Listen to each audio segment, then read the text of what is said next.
हमें बिजान्टिन चर्च परिसर के अद्भुत अवशेष मिले हैं। यह चर्च लगभग 1.5 डुनम क्षेत्र में फैला हुआ है। अगर मैं आपसे कहूं कि सदियों की मिट्टी और सन्नाटे के नीचे दबा हुआ एक शिलालेख, प्राचीन यूनानी भाषा की कुछ पंक्तियां फिर से सामने आई हैं और यह ईसाई धर्मशास्त्र की नींव हिला सकती हैं, तो कैसा रहेगा? रोम में नहीं, सैद्धांतिक रूप से नहीं, बल्कि गलीली में, जहां से यह सब शुरू हुआ था। पुरातत्वविदों ने अभी अभी एक ऐसी खोज की है जिसे कुछ लोग चंद्रमा पर उतरने के बाद से बाइबल से संबंधित सबसे महत्वपूर्ण खोज बता रहे हैं। गैलील सागर के पास छिपा हुआ एक 1500 साल पुराना बिजान्टिन चर्च संभवतः पीटर एंड्रयू और फिलिप के गृहनगर के ऊपर बनाया गया था। इसके अंदर समय में स्थिर एक संदेश छिपा है, एक ऐसा उत्तम मौजक जो ऐसा लगता है मानो कल ही लिखा गया हो, जो पीटर को न केवल एक प्रेरित बल्कि प्रेरितों का मुखिया और स्वर्ग के राज्य की चाबियों का वाहक घोषित करता है।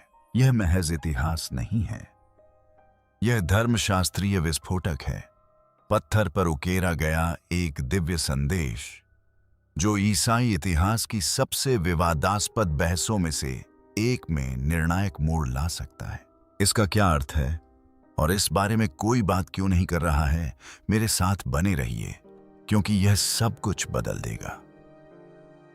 एक ऐसी खोज जिसने धरती को हिला दिया।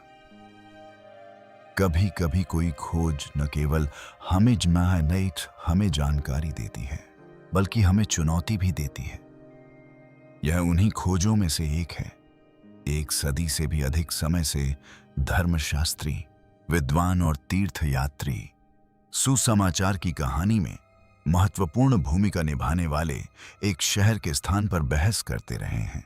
बेथादा नामक यह स्थान नए नियम में कई बार उल्लेखित है और इसे 3 प्रेरितों पतरस, अंद्रू और फिलिप की जन्मभूमि के रूप में मान्यता प्राप्त है। यूहन्ना 1:44 में यह बात स्पष्ट रूप से कही गई है। फिलिप बेथादा का निवासी था, जो एंड्रयू और पीटर का नगर था।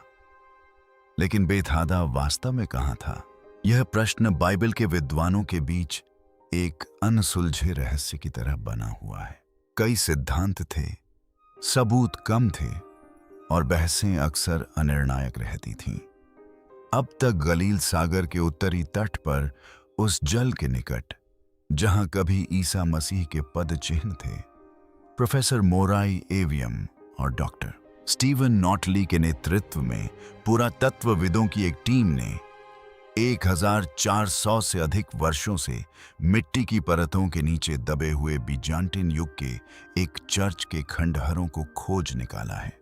और इस चर्च के अंदर उन्हें जो मिला वह केवल पुरातात्विक नहीं था, यह धर्मशास्त्रीय था। प्राचीन मोज़ेक फर्श के केंद्र में क्वान ग्रीक में खुदा हुआ एक शिलालेख चमक रहा था, जो सीधे पीटर को संदर्भित करता है, न केवल एक प्रेरित या अनुयायी के रूप में, बल्कि प्रेरितों के प्रमुख और स्वर्ग के राज्य की चाबियों के वाहक के रूप में। शब्द स्पष्ट हैं।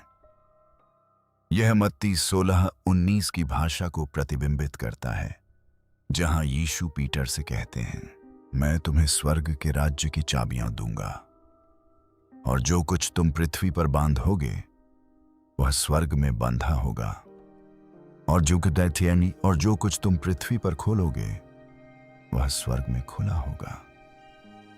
यह खोज असाधारण है, न केवल इसलिए कि इसमें क्या लिखा है, बल्कि इसलिए भी कि यह कितनी उत्तम स्थिति में संरक्षित है। 14 शताब्दियों से अछूता रहा यह मोज़ेक लगभग नवनिर्मित प्रतीत होता है। इसकी रेखाएं स्पष्ट हैं, अक्षर तीक्ष्ण हैं, और इसका संदेश समय के प्रभाव से अछूता है, मानो इसे ईश्वर ने सुरक्षित रखा हो और यह सही पीढ़ी की प्रतीक्षा कर रहा हो जो इसके अर्थ को उजागर कर सके। प्रमुख धर्मशास्त्रियों और पुरातत्वविदों ने आश्चर्य और गंभीरता का मिला-जुला भाव व्यक्त किया है। ऐतिहासिक यीशु के विशेषज्ञ डॉक्टर क्रेग इवांस ने कहा है कि यह पीटर के घर से जुड़ा अब तक का सबसे स्पष्ट पुरातात्विक प्रमाण हो सकता है। और यरेज उत्खनन के सह निदेशक डॉक्टर नॉटली ने टिप्पणी की, यह केवल मोजक के बारे में नहीं है, यह इस बात की पुष्टि करता है कि चर्च, शहर, लोग, सब कुछ अब एक साथ जुड़ रहा है। लेकिन यह समझने के लिए कि यह क्षण इतना महत्वपूर्ण क्यों है, हमें पहले यह जानना होगा कि बेथेसिडा की कहानी बाइबल पुरातत्व के सबसे बड़े रहस्यों में से एक क्यों है। बेथेसिडा समय के साथ खोया और पाया गया।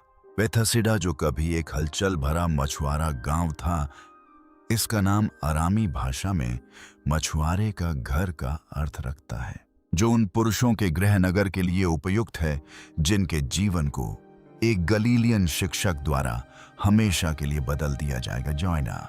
सुसमाचारों के अनुसार बेथेस्डा चमत्कारों का स्थान था जहां अंधों को दृष्टि मिली थी, मरकुस 8:22, और जहां हजारों लोगों को रोटियों और मछलियों से भोजन कराया गया था, लूका 9:10-17, और जहां यीशु स्वयं पानी की सतह पर पास में चले थे।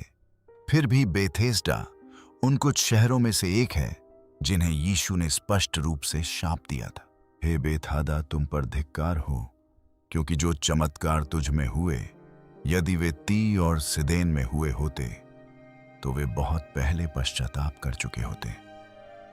इस भयावह निंदा के बाद यह नगर नए नियम के अभिलेखों से और उसके कुछ समय बाद इतिहास से भी लुप्त हो जाता है। मध्य युग के दौरान तीर्थयात्री खंडित किंवदंतियों और धार्मिक परंपराओं के सहारे ही इसके स्थान की खोज करते रहे, लेकिन कोई सर्वसम्मत निष्कर्ष नहीं निकल पाया। धरती ने उस कस्बे को निगल लिया था और उसके साथ ही सुसमाचार में वर्णित भौगोलिक क्षेत्र का एक हिस्सा भी लुप्त हो गया था। 19वीं शताब्दी में जर्मन और अमेरिकी शोधकर्ताओं ने गलीली से लगभग 2 किलोमीटर भीतरी इलाके में स्थित एटेल नामक एक टीले को संभावित स्थान के रूप में प्रस्तावित किया, लेकिन इस चुनाव ने कई समस्याएं खड़ी कर दी। जल मार्ग से दूरी काफी अधिक थी। इससे भी महत्वपूर्ण बात यह थी कि स्थल पर पहली शताब्दी के रोमन काल के स्पष्ट अवशेष नहीं थे जो इसे यीशु के समय का साबित कर सकें, और मछुआरों के एक गांव के लिए इसका स्थान कुछ खास मायने नहीं रखता था। असली बदलाव 1967 के 6 दिवसीय युद्ध के बाद आया, जब इस क्षेत्र को अन्वेषण के लिए फिर से खोल दिया गया। इजरायली सर्वेक्षणों से एक अधिक आशाजनक स्थान का पता चलने लगा। एल अर्जिट गलीली सागर के काफी करीब स्थित एक निचला इलाका। मिट्टी के बर्तनों, कांच और मोजक के टुकड़ों से सदियों से निरंतर बसावट के संकेत मिलने लगे। लेकिन 2000 के दशक की शुरुआत में जब पोप जॉन पॉल द्वितीय को इस क्षेत्र के ऊपर से हवाई जहाज से ले जाया गया और उत्खनन दल ने उनका स्वागत किया, तब जाकर इस क्षेत्र पर ध्यान केंद्रित हुआ। उन्हें उस स्थान पर मिली एक प्राचीन कांस्य कुंजी की प्रतिकृति भेंट की गई। यह एक प्रतीकात्मक संकेत था जो पतरस के अधिकार और मत्ती 16 में वर्णित वादे की ओर इशारा करता था। 2016 तक ओमाहा स्थित नेब्रास्का विश्वविद्यालय सहित कई संस्थानों के सहयोग से एक औपचारिक पुरातात्विक दल ने एलाराज में बड़े पैमाने पर खुदाई शुरू की। अपने पहले ही सत्र में उन्हें रोमन युग की उपस्थिति के स्पष्ट प्रमाण मिले, जिनमें पहली शताब्दी ईस्वी के सिक्के और औजार शामिल थे। 2018 तक उनकी खुदाई में एक बिजान्टिन बेसिलिका की नींव के साथ साथ एक स्नानघर, अतिथि कक्ष और एक सार्वजनिक परिसर के अवशेष भी मिले। और फिर शिलालेख मिले। एक नाजुक ज्यामितीय मोज़ेक फ्रेम में जड़े ग्रीक पाठ में कॉन्स्टेंटाइन नामक व्यक्ति के लिए प्रार्थना है। यह सम्राट नहीं बल्कि संभवतः कोई स्थानीय संरक्षक है। इसमें स्पष्ट शब्दों में पीटर का उल्लेख है, जो प्रेरितों के प्रमुख और स्वर्ग के रहस्यों के धारक हैं। यह बिल्कुल 8वीं शताब्दी के विलिबाल्ड के यात्रा वृत्तांत से मेल खाता है, जो बवेरिया के एक बिशप थे और बेथाड़ा गए थे तथा पीटर और एंड्रयू को समर्पित एक चर्च में रात बिताने का वर्णन किया था। दशकों तक विद्वानों ने विलेबाल्ड के वृत्तांत को भक्तिमय मिथक मानकर खारिज कर दिया था, लेकिन अब जिस गिरजाघर का उन्होंने वर्णन किया था वह शायद मिल गया है। पत्थर असली हैं, उपाधियां सुरक्षित हैं और भाषा साहसी, धार्मिक और आत्मविश्वास से भरी हुई। यह बताती है कि प्रारंभिक ईसाई वास्तव में क्या मानते थे। जमीन के नीचे छिपा हुआ गिरजाघर, सदियों की खामोशी और मौसमी बाढ़ के बीच गलीलिया की मिट्टी की परतों के नीचे इतिहास की निगाहों से छिपा एक पवित्र ढांचा मौजूद था। यह चुपचाप इंतजार करता रहा जबकि राज्य उठते और गिरते रहे, साम्राज्य आते जाते रहे, नक्शे बदलते रहे और धार्मिक परंपराएं विभाजित होती रहीं। फिर 2016 में खुदाई शुरू हुई। लारिज में खुदाई की शुरुआत सवालों से हुई, लेकिन जल्द ही जवाब मिल गए। कुछ ही हफ्तों में पुरातत्वविदों ने बिजांटिन चर्च की नींव खोज निकाली, जो उससे भी पुरानी रोमन परतों पर टिकी थी। मानो इतिहास की एक ऊर्ध्वाधर रेखा हो, पूजा, भक्ति और निरंतरता का प्रतीक। जो सामने आया वह मात्र प्रार्थना स्थल नहीं था। यह एक ऐसा परिसर था जिसमें एक गिरजाघर, एक स्नानागार और एक प्राचीन छात्रावास या मठवासी अतिथि गृह प्रतीत होता था। ठीक उसी प्रकार की संरचना जिसकी अपेक्षा प्रारंभिक ईसाई तीर्थयात्रियों द्वारा देखे जाने वाले स्थल पर की जाती है। और यहीं पर लिखित शब्द की वापसी हुई। गिरजाघर के मोज़ेक फर्श में 3 अलग अलग यूनानी शिलालेख उत्कीर्ण पाए गए। 2 शिलालेख खंडित हो गए थे, लेकिन एक लगभग पूर्णतः संरक्षित शिलालेख कुछ ही पंक्तियों में 1000 वर्षों के धर्मशास्त्र का सार समेटे हुए है। सुंदर गोलाकार पत्थर के फ्रेम में उत्कीर्ण शिलालेख में लिखा है, डायसन को मोज़ेक से सजाने का सारा कार्य मसीह के सेवक कॉन्स्टेंटाइन के उत्साह से किया गया था, जो प्रेरितों के प्रमुख और स्वर्ग के रहस्यों के स्वामी थे। संत पीटर उनके और उनके बच्चों के लिए प्रार्थना करें। यह कोई काव्यात्मक उपमा नहीं है, यह सटीक, तार्किक और धार्मिक भाषा है। इसमें पतरस को केवल शिष्य नहीं कहा गया है, उन्हें प्रेरितों का मुखिया बताया गया है। एक उपाधि जो समानता नहीं बल्कि अधिकार का संकेत देती है। और उन्हें चाबियों का धारक कहा गया है। यह वाक्यांश मत्ती 16:19 में मसीह के शब्दों की प्रतिध्वनि करता है और यशायाह 22:22 की मसीहाई कल्पना में निहित है, जहां चाबियां वंशानुक्रम और अनन्य प्रबंधन का प्रतिनिधित्व करती हैं। इस प्रकार की उच्च स्तरीय भाषा का प्रयोग संयोगवश नहीं है। यह दर्शाता है कि प्रारंभिक बजेंटाइन ईसाई न केवल पीटर के बारे में बल्कि इस स्थान के बारे में भी क्या मानते थे। इससे भी अधिक आश्चर्यजनक बात यह है कि यह खोज बवेरिया के बिशप विलेबाल्ड की गवाही से कितनी सटीक रूप से मेल खाती है, जिन्होंने 725 ईस्वी में बेथाड़ा में पीटर और एंड्रयू को समर्पित एक चर्च में रात्रि प्रवास किया था। उनके लेखन में जल के किनारे स्थित एक ऐसे स्थान का वर्णन है जहां अतिथियों के लिए सुविधाएं थीं और पवित्र स्मरणोत्सव का वातावरण था। सदियों तक विलेबाल्ड के वृत्तांत को संदेह की दृष्टि से देखा जाता रहा। आधुनिक विद्वानों ने इसे धार्मिक अतिशयोक्ति या तीर्थयात्री जीवन का रोमांटिक वर्णन कहकर खारिज कर दिया। लेकिन अब जब चर्च, उसका लेआउट और स्वयं समर्पण पत्थर सब कुछ उनके वर्णन से मेल खाता है, तो एक मध्ययुगीन यात्री का यह वृत्तांत कुछ और ही अर्थ रखता है। प्रत्यक्षदर्शी साक्ष्य। मिट्टी के नीचे दबी हुई इस गिरजाघर ने सिर्फ नाम और प्रार्थनाओं को ही संरक्षित नहीं किया, बल्कि स्मृतियों और आस्थाओं को भी संरक्षित किया। ऐसा करके इसने हमें बाइबल पुरातत्व में एक असाधारण रूप से दुर्लभ वस्तु प्रदान की है। लिखित साक्ष्य और भौतिक वास्तविकता के बीच एक सेतु, और यह सेतु हमें एक कहीं अधिक महत्वपूर्ण प्रश्न की ओर ले जाता है। न केवल यह कि यह स्थान क्या है, बल्कि यह क्यों महत्वपूर्ण है। क्योंकि एक बार जब हम इस स्थल की पुष्टि कर लेते हैं तो हमें यह पूछना होगा कि यह किस बात की पुष्टि करता है, यह क्यों महत्वपूर्ण है। किसी प्राचीन गिरजाघर के खंडहरों को खोजना एक बात है, लेकिन उस गिरजाघर का पहली शताब्दी के एक गांव के ठीक ऊपर बना होना बिल्कुल अलग बात है। एक ऐसा गांव जो स्थान और कहानी दोनों ही दृष्टि से सुसमाचारों से मेल खाता है। एक ऐसा गांव जो संभवतः पतरस, एंड्रयू और फिलिप का जन्म स्थान रहा हो। यह कोई काव्यात्मक संयोग या धार्मिक मिथक नहीं है। यह ऐतिहासिक निरंतरता है जो मिट्टी के नीचे से उभरती है, एक पवित्र स्मृति जो न केवल धर्म ग्रंथों में बल्कि पत्थर में, वास्तुकला में और प्रारंभिक गिरजाघर की सामुदायिक परंपराओं में भी संरक्षित है। एलर्ज का गिरजाघर, जिसका निर्माण संभवतः 5वीं या 6ठी शताब्दी में हुआ था, यूं ही नहीं बनाया गया था। प्रारंभिक ईसाइयों ने गिरजाघरों को यूं ही बेतरतीब ढंग से नहीं बनाया था।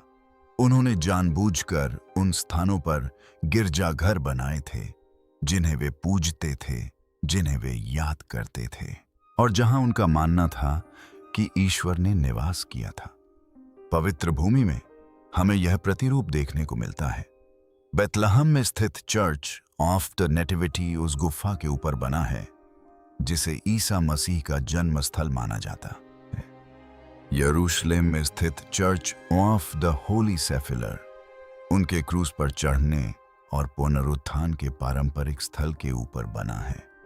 नाजरेत में स्थित चर्च ऑफ द एनसिएशन मरियम को स्वर्गदूत के संदेश की याद दिलाता है। और अब शायद बेथाड़ा, जिस पर लंबे समय से बहस होती रही और जिसे भुला दिया गया, पवित्र स्मृति के समान चिन्हों के साथ फिर से उभर आया है। उस गिरजाघर का निर्माण करने वाले लोगों के पास आधुनिक पुरातत्व, जीपीएस या कार्बन डेटिंग जैसी तकनीकें नहीं थीं। उनके पास जीवित स्मृति, मौखिक परंपरा और आध्यात्मिक भूगोल की समझ थी। समय के साथ ही नहीं बल्कि विश्वास के साथ भी घनिष्ठ संबंध था। वे जानते थे कि कहां निर्माण करना है, क्योंकि वहां जो कुछ हुआ था उसकी स्मृति अभी तक धुंधली नहीं हुई थी। एलाराज में मिले अवशेष इस बात की पुष्टि करते हैं कि पहली शताब्दी में वहां जीवन फलता फूलता था। सिक्के, मिट्टी के बर्तन, औजार और संरचनाएं सभी एक सक्रिय, समृद्ध मछली पकड़ने वाले गांव की ओर इशारा करते हैं। यह महज एक संभावित स्थान नहीं था, यह एक ऐसी जगह थी जहां असली लोग, असली कहानियां और शायद असली प्रेरित रहते थे। और इन सब से ऊपर एक चर्च था, एक ऐसा चर्च जो किसी आम शख्सियत को समर्पित नहीं था बल्कि पतरस को समर्पित था। वह व्यक्ति जिससे यीशु ने कहा था, मैं तुम्हें स्वर्ग के राज्य की चाबियां दूंगा। यह अपने आप में ही असाधारण था, लेकिन चर्च के अंदर मिला शिलालेख इससे कहीं आगे जाता है। यह पतरस को केवल संत या प्रेरित के रूप में सम्मानित नहीं करता, बल्कि उन्हें प्रेरितों का मुखिया कहता है। यह उपाधि मात्र सम्मान की नहीं, बल्कि धार्मिक दृढ़ विश्वास की प्रतीक है। प्रयुक्त शब्द कोरियोस स्पष्ट है। यह नेतृत्व, प्रधानता और 12 शिष्यों में सर्वोच्च स्थान का संकेत देता है। यह पतरस को बाकियों से श्रेष्ठ दर्शाता है। यह महज संयोग नहीं बल्कि ईश्वरीय नियुक्ति थी। और ध्यान दीजिए, यह शिलालेख लैटिन भाषा में नहीं लिखा गया था। यह रोम से नहीं आया था। यह बाद में पोप द्वारा किए गए किसी दावे का हिस्सा भी नहीं था। यह यूनानी भाषा में लिखा गया था और बिजान्टिन ईसाइयों द्वारा महान विभाजन से बहुत पहले, समय और स्थान दोनों ही दृष्टि से प्रेरितों के निकट के क्षेत्र में मोज़ेक फर्श पर उकेरा गया था। यह अत्यंत महत्वपूर्ण है क्योंकि इससे हमें पता चलता है कि प्रेरितों में पतरस की प्रधानता, उनका अद्वितीय अधिकार रोमनों की देन नहीं थी। यह पूर्व और पश्चिम दोनों में प्रारंभिक अविभाजित चर्च के विचार और उपासना में पहले से ही निहित थी। और फिर शायद सबसे उल्लेखनीय दूसरा शीर्षक है स्वर्ग के राज्य की चाबियों का धारक। यह कोई काव्यात्मक रूपक या धार्मिक अलंकरण नहीं है। यह मत्ती 16:19 का सीधा संदर्भ है, जो सदियों से कैथोलिक धर्मशास्त्र का आधार रहा है। यह वही क्षण है जब यीशु पतरस को आध्यात्मिक, बाध्यकारी और स्थायी अधिकार प्रदान करते हैं। इस पद का उल्लेख सभाओं में किया गया है, धर्म सुधार आंदोलन में इस पर बहस हुई है और धार्मिक शिक्षाओं में इसका समर्थन किया गया है। और अब यह पतरस की जन्मभूमि में पत्थर पर खुदा हुआ मिला है उन लोगों द्वारा जो उन कई धार्मिक विवादों के शुरू होने से सदियों पहले रहते थे। यह सब कुछ साबित नहीं करता, लेकिन एक बहुत महत्वपूर्ण बात साबित करता है। यह साबित करता है कि पतरस की अनूठी भूमिका को धार्मिक विभाजन से बहुत पहले ही ईसाई परंपराओं में पहचाना, सम्मानित और घोषित किया गया था। यह हमें दिखाता है कि जिस भूमि में पतरस ने जीवन व्यतीत किया और अनुयायियों का अनुसरण किया, वहां प्रारंभिक कलीसिया उन्हें केवल एक और प्रेरित के रूप में नहीं, बल्कि नेतृत्व करने, कुंजी राज्य और वाद विवाद का नेतृत्व करने के लिए चुने गए व्यक्ति के रूप में याद करती थी। लगभग 2000 वर्षों से पतरस की भूमिका ईसाई पहचान और विभाजन के केंद्र में रही है। कैथोलिक दृष्टिकोण के आलोचक अक्सर मत्ती 18:18 का हवाला देते हैं, जहां यीशु सभी प्रेरितों को बांधने और खोलने का अधिकार देते हुए प्रतीत होते हैं, जिससे यह संकेत मिलता है कि पतरस को यह विशेष अधिकार प्राप्त नहीं था, बल्कि वे सामूहिक प्रतिनिधि थे। और यह सच है कि अन्य प्रेरितों को भी अधिकार दिया गया था, लेकिन उन्हें चाबियां नहीं दी गई थीं। यह विवरण जितना दिखता है उससे कहीं अधिक महत्वपूर्ण है। प्राचीन काल में चाबियां न केवल भौतिक स्थानों तक, बल्कि सौंपे गए शाही अधिकार तक स्वामित्व और अनन्य पहुंच का प्रतीक थीं। राजा की चाबियां धारण करना उनकी अनुपस्थिति में उनके अधिकार का प्रयोग करना था।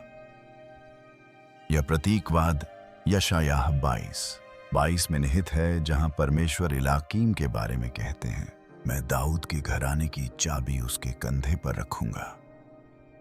जो वह खोलेगा उसे कोई बंद नहीं कर सकेगा, और जो वह बंद करेगा उसे कोई खोल नहीं सकेगा। इस अंश को लंबे समय से मसीह के अधिकार और उस व्यक्ति के बारे में संकेत के रूप में समझा जाता रहा है जिसे वह अधिकार सौंपेंगे। यह समानता मत्ती 16 में स्पष्ट रूप से दिखाई देती है, और एलारेज में हमें जो मिला है उससे यह संबंध और भी मजबूत हो जाता है, क्योंकि इस पुरातात्विक खोज से पता चलता है कि पीटर को एकमात्र सत्ता और उत्तराधिकार से जोड़ने वाली व्याख्या कोई बाद की धार्मिक नवीनता नहीं थी, न ही यह केवल रोमन कैथोलिक धर्म तक सीमित थी। मध्ययुगीन पोप व्यवस्था के उदय से सदियों पहले और पूर्व पश्चिम विभाजन से बहुत पहले प्रारंभिक बीजांटिन चर्च ने इसे व्यापक रूप से अपनाया था। इस एक शिलालेख में हम धर्म ग्रंथ, परंपरा और स्मृति का संगम देखते हैं। यह इस बात की पुष्टि है कि गलीलिया में भी स्वर्ग की चाबियों के रक्षक के रूप में पतरस की भूमिका को आदर और मान्यता प्राप्त थी। नहीं, यह खोज आधुनिक पोपशाही को साबित नहीं करती, न ही यह कैथोलिक विश्वास की मांग करती है, लेकिन यह कैथोलिक व्याख्या को गहरे ऐतिहासिक आधार पर स्थापित करती है। यह हमें याद दिलाती है कि पतरस को चर्च के प्रत्यक्ष प्रमुख के रूप में देखने का विचार रोम में किसी राजनीतिक एकीकरण का परिणाम नहीं है, बल्कि यह एक ऐसा दृढ़, प्राचीन और व्यापक विश्वास है कि जिस क्षेत्र में पतरस रहते थे वहां भी यह अलिखित था। नास्तिकों के लिए यह जरूरी नहीं कि आस्था के लिए कोई चुनौती हो, लेकिन यह विचार करने योग्य एक चुनौती जरूर है। क्या सदियों साम्राज्यों, भाषाओं और धार्मिक अनुष्ठानों में व्याप्त इस निरंतर विश्वास को इतनी आसानी से नकारा जा सकता है, या क्या यह न केवल स्वयं पतरस पर बल्कि चर्च के भीतर नेतृत्व, अधिकार और एकता के स्वरूप पर भी गहन चिंतन को आमंत्रित करता है। यह खोज किसी निष्कर्ष पर पहुंचने के लिए बाध्य नहीं करती, लेकिन यह एक ऐसा प्रश्न प्रस्तुत करती है जिसे अनदेखा नहीं किया जा सकता। गलील के तट पर एक सामान्य खुदाई के रूप में जो शुरू हुआ था, वह एक गहन महत्व का क्षण बन गया है। एक ऐसी खोज जहां आस्था, इतिहास और धर्म ग्रंथ पत्थर में मिलते हैं। यिरिज में खुदाई में मिला मोज़ेक महज एक कलाकृति से कहीं अधिक है। यह अतीत का एक स्पष्ट, आत्मविश्वासपूर्ण और हर मुश्किल के बावजूद सुरक्षित रखा गया संदेश है। इसके शब्द न केवल पीटर के नाम की पुष्टि करते हैं, बल्कि उनकी भूमिका, उनके अधिकार और उस स्मृति की भी पुष्टि करते हैं जिसे प्रारंभिक ईसाई दृढ़ता से संजोए रखते थे।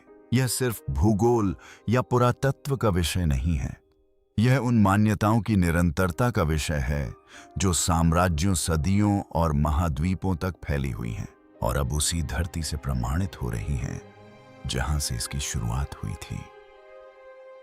ऐसे समय में जब कई लोग पवित्र परंपराओं की विश्वसनीयता पर सवाल उठाते हैं, यह साधारण शिलालेख एक शांत गर्जना की तरह है जो यह याद दिलाता है कि प्रारंभिक चर्च ने हमारी सोच से कहीं अधिक याद रखा और हमारी कल्पना से कहीं अधिक संरक्षित किया।